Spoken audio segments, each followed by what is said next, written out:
Before you file your VA claim, let's talk about 5 conditions that will burn your time faster than a junior enlisted paycheck on payday. Trust me, if you file one of these, you might as well start knitting a better luck next time sweater. Because even if you do get service connected for any of these conditions, then it was probably a mistake. It will only result in a future rating decision where they tell you that they screwed up, otherwise known as a clear and unmistakable error. We're going through the top 5 VA claims to avoid at all costs. Number 4, something claimed far too often. Number 1, has created more frustration and frowns than smiles. But do me a favor, help me help you. I realize you can just skip to the end and find out what the 5 things are listed, but the real need of helping me help you is what is being said, not what is written. So give me 15 minutes or less, and I'll give you enough information to put you closer to or in that 100 club.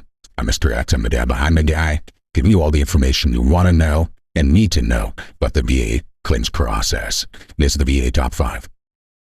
All right, number 5 on the list, prediabetes, pre-diabetic, elevated blood sugar. The VA doesn't see this as a disability. It's only a laboratory finding. It's like saying that you almost have a broken leg. The VA doesn't almost anything. Okay? So, really quick here. For any of you that are close to being diabetic or pre-diabetic, just a quick heads up here. Anything below 5.7 A1C is considered normal. 5.7 to 6.4 is considered pre-diabetic, and anything 6.5 and above is considered diabetic.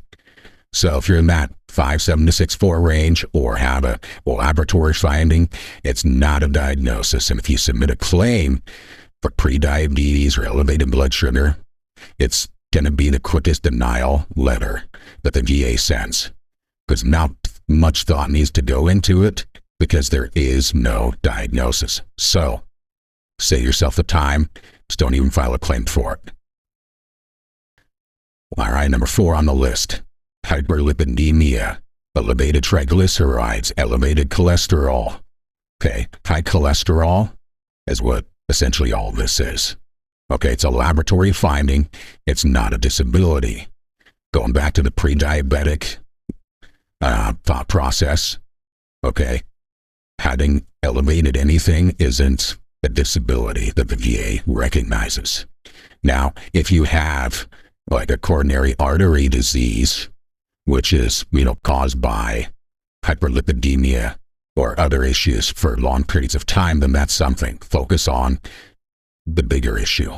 Now, I realize you may not have the coronary artery disease, and if you don't, that's a good thing.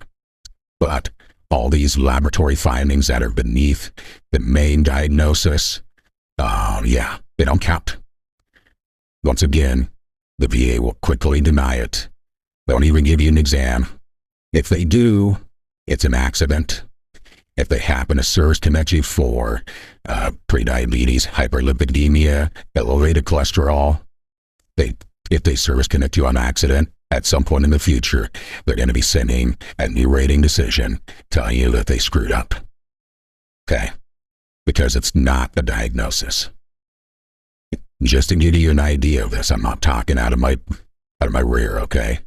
There's a VA manual reference, I'll link it below. Talks about abnormal laboratory findings, even if diagnosed, are not themselves disabilities subject to VA compensation for VA purposes, such as findings include but are not limited to elevated blood sugar, hyperlipidemia, elevated triglycerides, or elevated cholesterol. Okay, I think I've hit that drum long enough. You get the point. Don't file a claim for any of these conditions, because it's just going to lead to frustration. And it's just going to waste your time. All right, number 3 on the list, vitamin D deficiency. Okay, once again, not a diagnosis. This is a lab finding.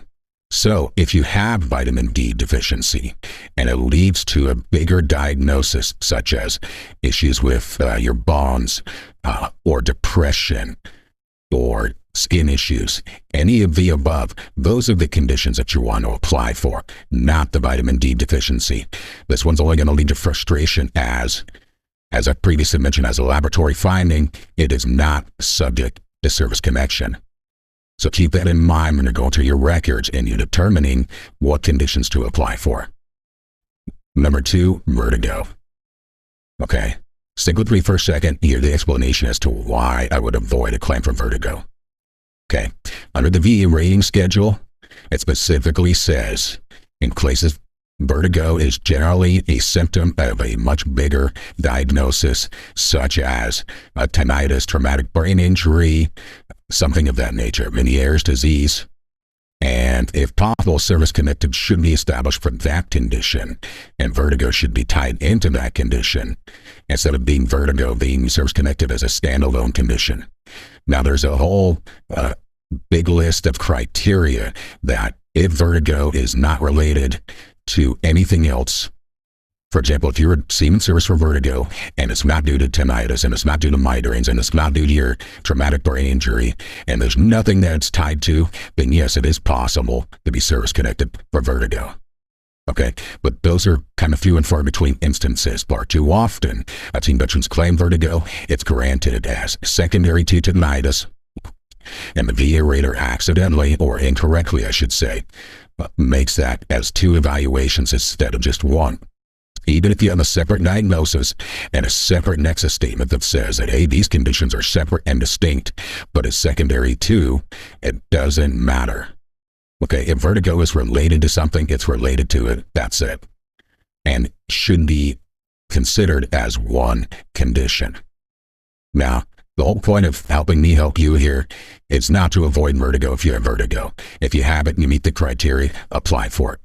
Okay, but what I'm trying to help you avoid is all those claims that only create delays, create frustration, create anger, create any number of things. Problems, we'll just call them, okay? I want you to avoid that if at all possible, because that's when it's just not fun. That's when it's not cool. That's when it's, yeah. All right. I'm here to help you do that. Avoid that.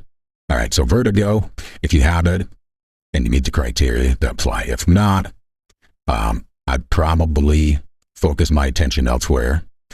And with that focus elsewhere, hopefully I get you closer to that 100 club, because vertigo, more than likely, isn't going to get you there. Number 1, insomnia. Now, kind of the same thing with vertigo here. Okay, if you claim insomnia is due to your tinnitus, and you have that positive nexus statement that says it's secondary to tinnitus, then tinnitus will be rated with insomnia, or insomnia with tinnitus, I should say, as one condition, no increase. The A rating schedule is very clear on insomnia that, 1, there has to be an event in service. So if you aren't seen in service for insomnia, sleep issues, sleep adjacent issues, or something of that nature, then getting service connected on a standalone basis for insomnia just isn't going to happen. Oftentimes, the rating schedule tells the raters this, that insomnia is generally related to something else, or the diagnosis or symptoms of insomnia or sleep issues are subsumed in that larger diagnosis, whether that is part of your mental health evaluation, be it PTSD, depression, anxiety, or it could be related and due to your sleep apnea. If it is due to migraines or tinnitus, and it's just going to be rated as one condition.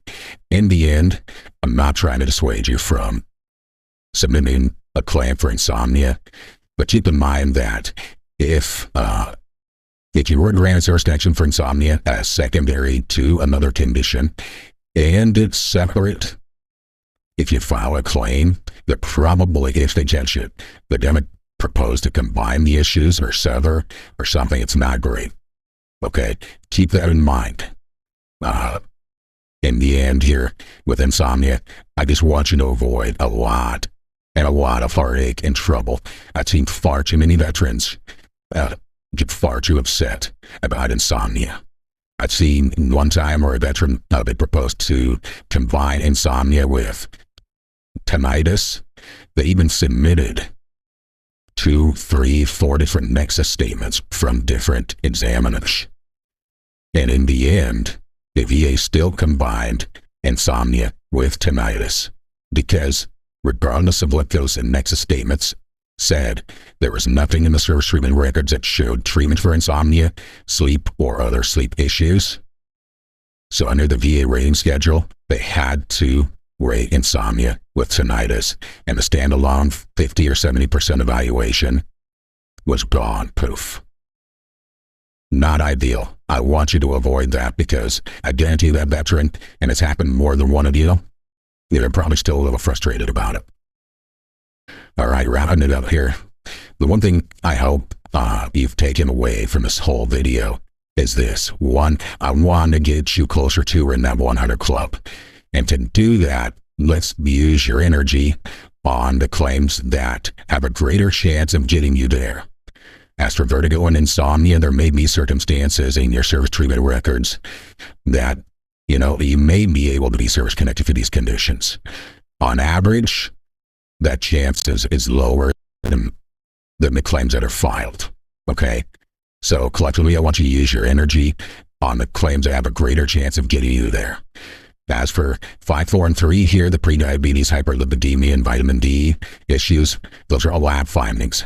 Outside of these, I'm sure there's other lab findings as well that you could file a claim for. I would discourage you from doing that as well, because once again, lab findings are not subject to service connection.